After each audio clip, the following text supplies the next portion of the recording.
bisan daw distinct, mura unay kalainan. Church, ministry and work, unay kalainan.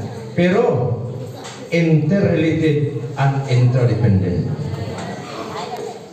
Amen. Dili makapadayon ang iglesia walay work o walay ministry. Ni ang work dili po na makapadayon kung walay backing gikan sa local churches o sa ministry.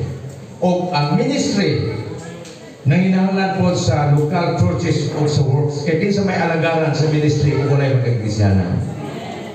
Daw distinct, dunay kalainan, pero interrelated and interdependent. Hallelujah! Kung makita na ito ni Maigsoon, atong barugan dili kita mawala sa kayuli sa Ginoo. Ikaduha, gipakita sa Igsoon, ang 5, ang 3 ka tinagot ng mabutan. Hindi ba ito nadunduman Maigsoon? Kaya sa katapusan kabi niyang sulti, nga dili yung tatama yung badyaw, kung dili gudyaw ka. Ngunit kung ito nakuha ba?